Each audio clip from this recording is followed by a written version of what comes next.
안녕하세요. 오늘은 12회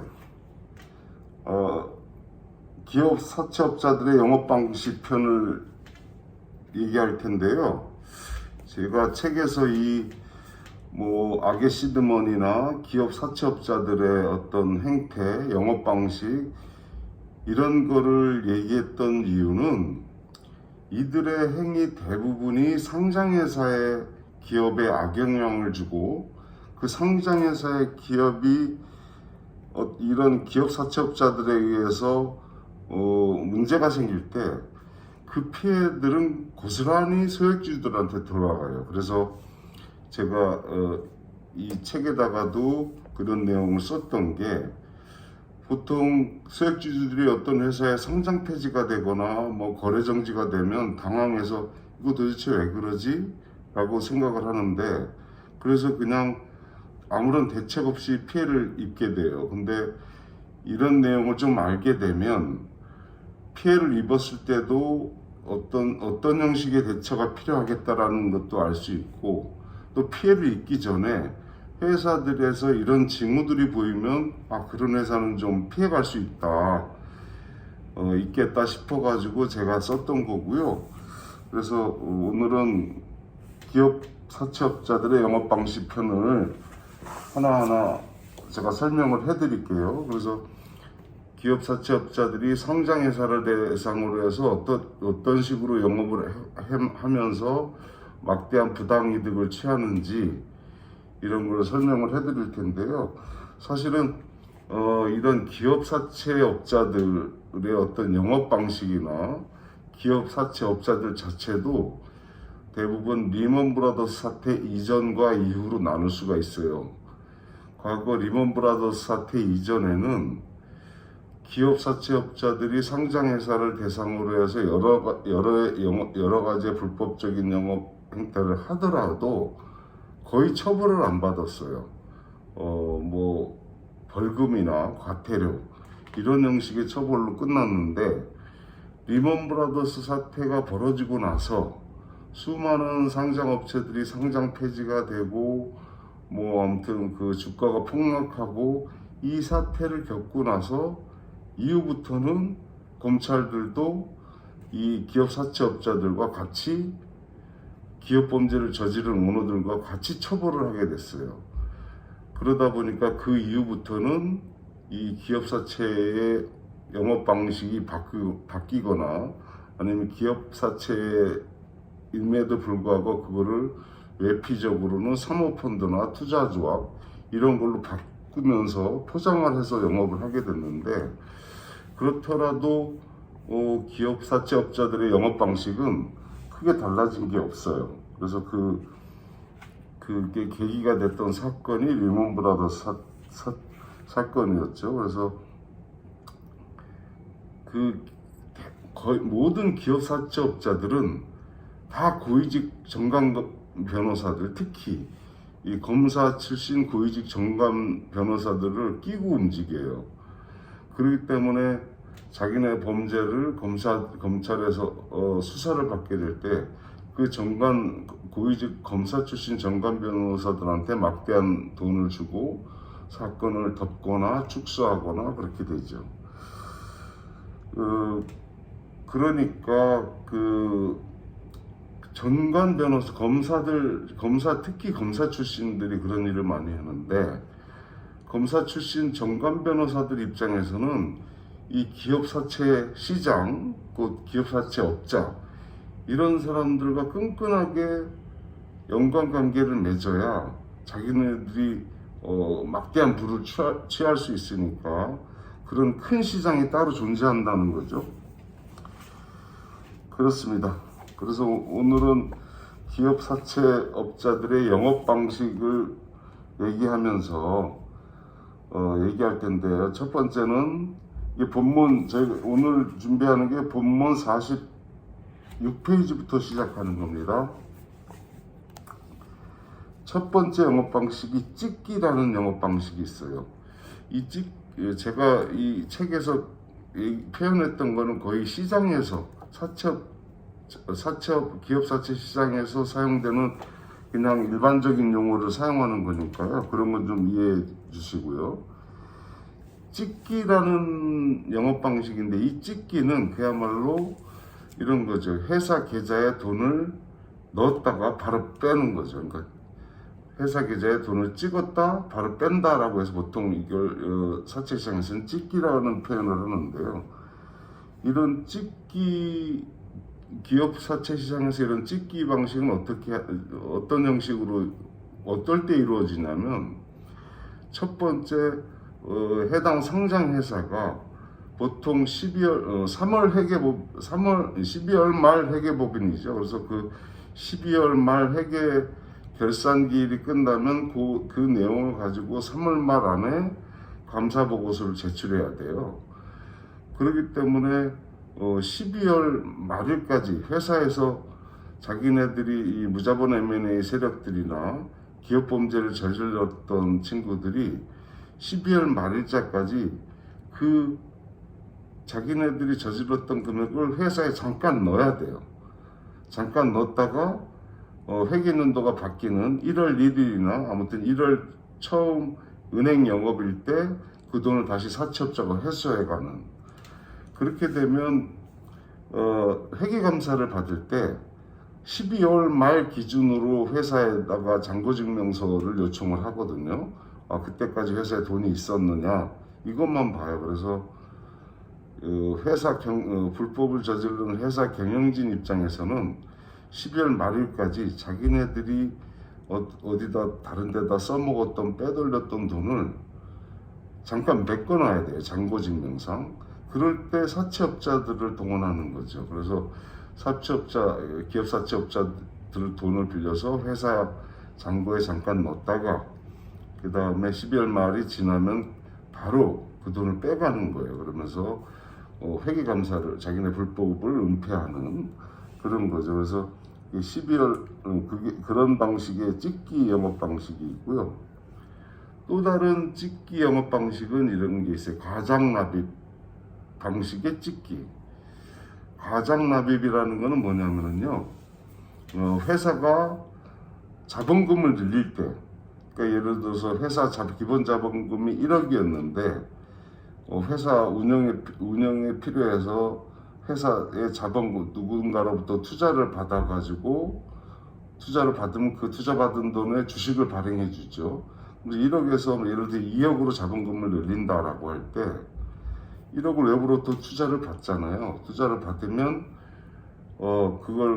그만큼 투자받은 만큼 주식을 나눠주게 되는데, 이 과장납입이라는 거는 실제는 투자가 아닌데 그냥 단순히 자본금을 늘리는 거. 그러니까 자본금을 늘린다는 거는 주식을 많이 발행할 수 있는 거. 주식을 발행하기 위해서 이 사채업자들한테 돈을 잠깐 빌렸다가 마치 투자를 받은 것처럼 해서 예를 들어서 1억짜리 법인을 2억으로 늘린 다음에 그게 이제 등기 절차가 들어가거든요. 보통 자본금을 늘릴 때 은행에 회사 이름에 별단 예금에서 하루 재워요. 하루 재우면 은행에서 그 잔고증명서를 띄워주면 그거를 법무사를 통해서 증자 등기를 하는 방식인데, 이 과장납입의 찍기라는 거는 그런 거죠. 순수한 투자 자금이 아니라 단순히 회사의 주식을 더 많이 발행하기 위해서 사채업자들한테 돈을 빌려가지고 그 돈을 잠깐 넣었다가 증자 등기가 끝나면 바로 사채업자들한테 빼주는 거예요. 그렇게 되면 어떤 현상이 일어나냐면 회사에 돈은 자본금이 들어왔어요. 들어왔는데 바로 사채업자들이 이 돈을 찾아가게 되면 회사에는 그만큼 돈이 비게 되는 거죠. 돈이 비게 되면 이걸 어떤 식으로든 회계 처리를 해야 되잖아요. 그 회계 처리하는 과정에서 분식회계가 일어나는 거죠. 뭐 쓰지도 않은 비용을 처리했다든가 투자하지도 않은 곳에 투자를 했다고 쓴다든가 그렇게 하는 거죠. 그래서 이게 상장업체에서도 자주 일어나거든요. 보통 비상장업체에서는 회사에 설립자본금이 없는데 회사를 만들려고 하면은 이런 사채업자들은 돈을 빌려다가 보통 이렇게 돈을 빌리는데 좀 자금주하고 친하면 보통 1억당 한 30만 원 정도 받아요. 또 중간에 브로커가 끼면 뭐 50만 원도 받고 100만 원도 받고 그렇죠. 근데 그래서 회사를 처음 설립할 때도 이런 사채업자 돈을 해서 하지만 상장업체의 경우에서도 이런 경우가 있어요. 상장업체는 주식을 발행하면 그 주식을 시장에 팔 수 있기 때문에 이런 짓을 하게 되는데요.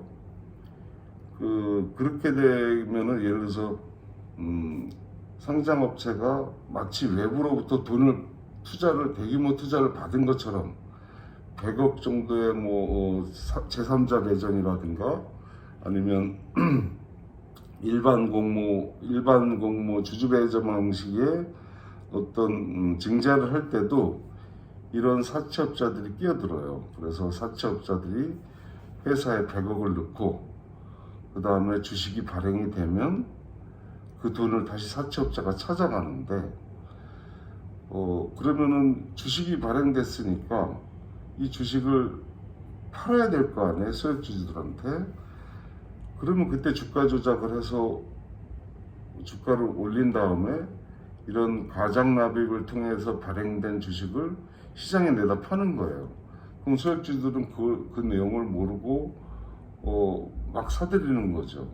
그러다 보면 그렇게 되면 일단 회사에 100억이란 돈은 회계 장부상 비어 있는 거죠.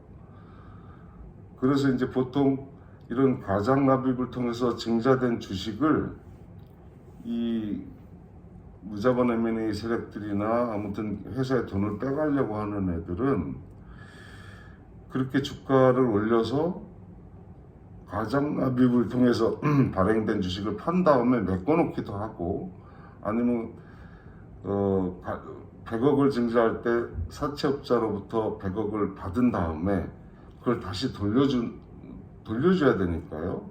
돌려주고 나서는 이 100억에 대한 회계 처리를 다른 기업에 투자했다거나 아니면 손실 처리를 하거나 이런 방식으로 분식 회계를 해서 회사를 병들게 하는 거죠.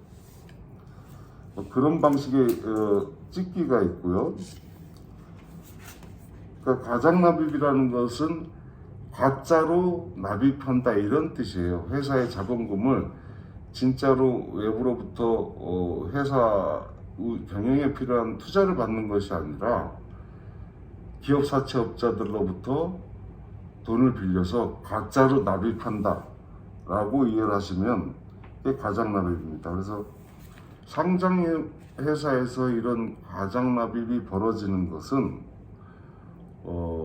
대부분 불법으로 이루어지죠. 아니 그 가장납입 자체가 불법이지만 그 가장납입을 해서 들어온 돈을 다시 빼줘야 되니까 빼주고 난 이후에 이 비어있는 돈을 채우려면 여기서 분식회계가 일어나는 거예요.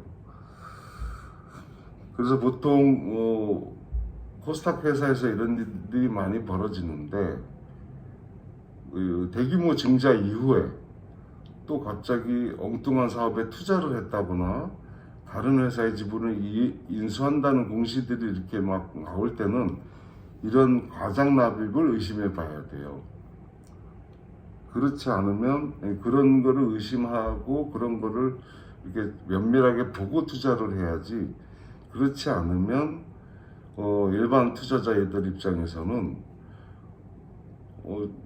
그러니까 그대로 가장납입을 통해서 발행된 주식을 그냥 일반 투자자들이 온전히 다 받아내게 되는 그런 피해를 입는 거죠.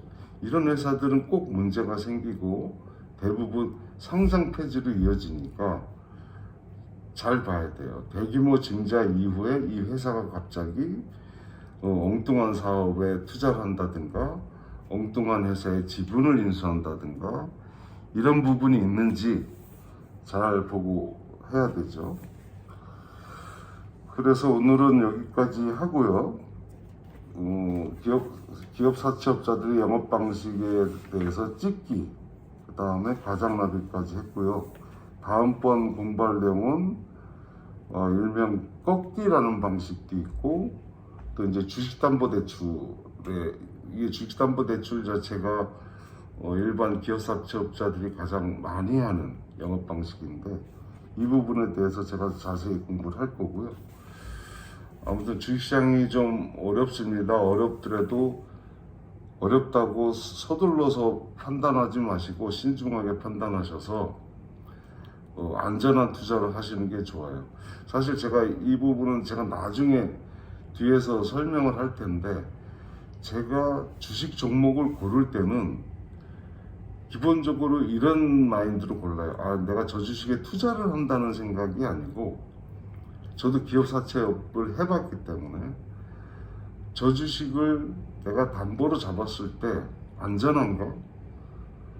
라는 기본적인 마인드를 가지고 저는 투자를 해요. 그래서 괜히 저 주식을 담보로 잡았다가 이 주식이 나쁜 주식이면 하루아침에 몇십억, 몇백억이 날아가는 수가 생기니까 기업사채업을 했던 사람들은 그 분석 방법이 틀려요. 그래서 저는 사실 주식 투자를 할 때 그 종목을 고를 때 기본적으로 이 주식을 담보로 잡았을 때 내 자금이 안전한가 이 기준으로 판단을 하기 때문에 제가 그 부분에 대해서는 또 책 뒤에 설명을 할 때 알려드릴 거고요.